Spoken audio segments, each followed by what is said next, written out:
नमस्कार। आज के इस एक्सप्लेनर में हम एक ऐसे टॉपिक को डिकोड करने वाले हैं जिसकी चर्चा आजकल हर जगह है, और वो है मशीन लर्निंग। लेकिन घबराइए मत, भारी भरकम मैथ्स और मुश्किल इक्वेशंस को हम बिल्कुल साइड में रखने वाले हैं। इसे एक बिल्कुल बेसिक और क्लियर स्टडी गाइड माना जा सकता है, ताकि बिना किसी कन्फ्यूजन के हम इसके कोर कॉन्सेप्ट्स को समझ सकें। तो चलिए सीखने के इस शानदार सफर की शुरुआत करते हैं। आगे बढ़ने से पहले जल्दी से देख लेते हैं कि आज का हमारा रोड मैप क्या है। पहले हम समझेंगे कि मशीन लर्निंग आखिर है क्या। फिर देखेंगे कि मशीनें डेटा से कैसे सीखती हैं, इसके अलग अलग प्रकार क्या हैं और हमारी रोजमर्रा की जिंदगी में इसका क्या रोल है। इसके बाद मेडिकल डायग्नोसिस पर फोकस करेंगे और आखिर में बात करेंगे नैतिकता, प्राइवेसी और भरोसे की। तो चलिए भाग 1 से शुरुआत करते हैं। मशीन लर्निंग आखिर है क्या? अब देखिए, जो ट्रेडिशनल प्रोग्रामिंग होती है ना, उसमें हम कंप्यूटर को हर काम के लिए एक सख्त रूल बुक या रेसिपी देते हैं। लेकिन आज के टाइम में हर प्रॉब्लम इतनी सीधी नहीं होती। यहीं पर मशीन लर्निंग गेम में आती है। यहाँ हम कंप्यूटर को नियम नहीं बताते, बल्कि ढेर सारा डेटा दे देते हैं। फिर वो खुद उस डेटा में पैटर्न ढूंढता है और डिसीजन लेता है। ये बिल्कुल वैसा ही है जैसे हम कोई चीज़ रटकर नहीं, बल्कि अपने अनुभव से सीखते हैं। है ना कमाल? अब बढ़ते हैं भाग 2 की तरफ। मशीनें डेटा से आखिर सीखती कैसे हैं? इसे समझने के लिए जरा इस मशीन लर्निंग पाइपलाइन को देखिए। ये पूरा प्रोसेस एक रोड मैप की तरह है। सोचिए जैसे कोई स्टूडेंट एग्जाम की तैयारी कर रहा हो। जो डेटा इनपुट है वो उसकी किताबें और सिलेबस हैं। मॉडल ट्रेनिंग का मतलब है घंटों बैठकर उन किताबों से पढ़ाई करना और कॉन्सेप्ट समझना। और ये जो फीडबैक लूप है ना, ये प्रैक्टिस टेस्ट देने जैसा है। जहां गलतियां होती हैं उन्हें पहचाना जाता है और अगली बार के लिए सुधारा जाता है। समय के साथ बिल्कुल एक स्टूडेंट की तरह इसी लूप से मॉडल की एक्यूरेसी भी बेहतर होती जाती है। कोई भी मॉडल तभी अच्छा काम करेगा जब उसकी नींव पक्की हो।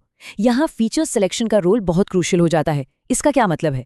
जैसे एग्जाम से पहले एक स्मार्ट स्टूडेंट पूरी किताब पढ़ने के बजाय सिर्फ इंपॉर्टेंट पैराग्राफ्स को हाइलाइटर से मार्क कर लेता है, बिल्कुल वैसे ही अगर हम सिर्फ जरूरी डेटा पर फोकस करें तो मॉडल की परफॉर्मेंस कहीं ज्यादा तेज और बेहतर हो जाती है। चलिए अब आते हैं भाग 3 पर। मशीन लर्निंग के प्रकार, यानी मशीनें किन किन तरीकों से सीख सकती हैं। सीखने के 2 सबसे मेन तरीकों में एक बहुत ही इंटरेस्टिंग फर्क है। पहला है सुपरवाइज्ड लर्निंग। ये उस एग्जाम की तरह है जहां क्वेश्चन पेपर के साथ साथ आंसर की यानी सही जवाब भी दिए गए हों। सिस्टम को पहले से पता होता है कि सही आउटपुट क्या आना चाहिए।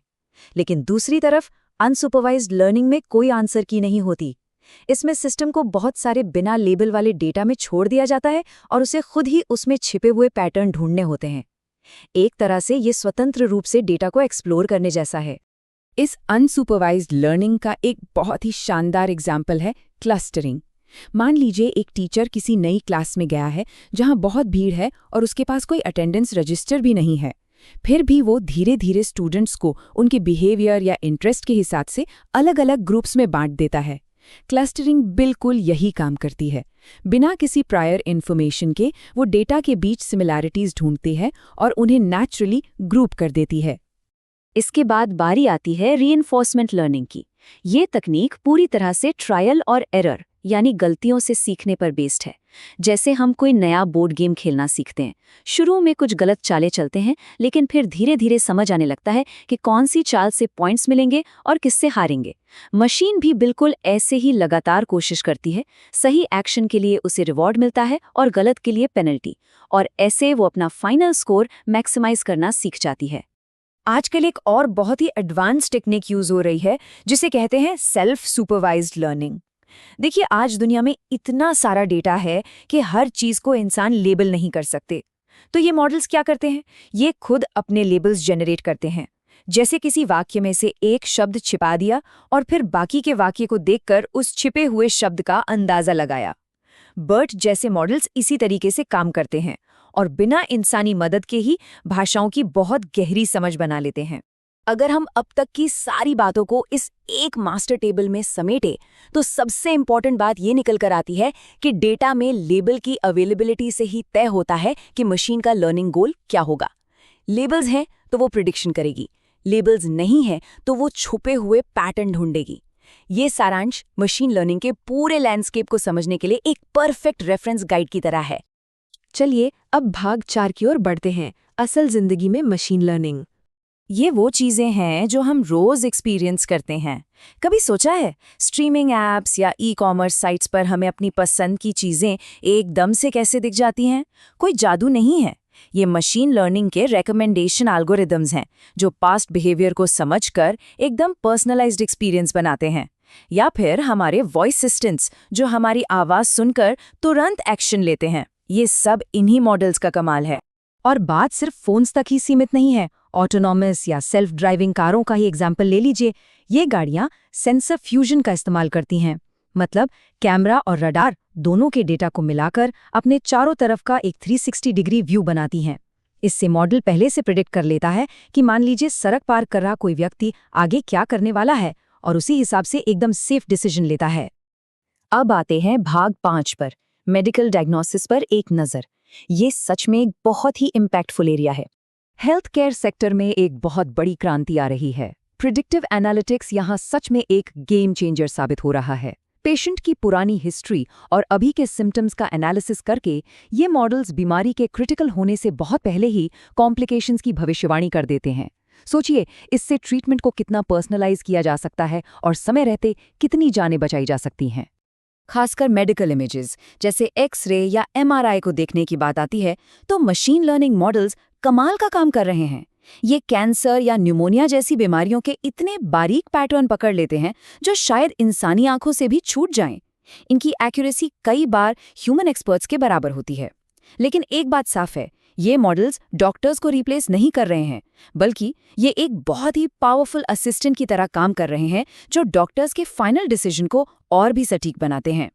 और अब हमारा आखिरी सेक्शन, भाग 6, नैतिकता, प्राइवेसी और भरोसा।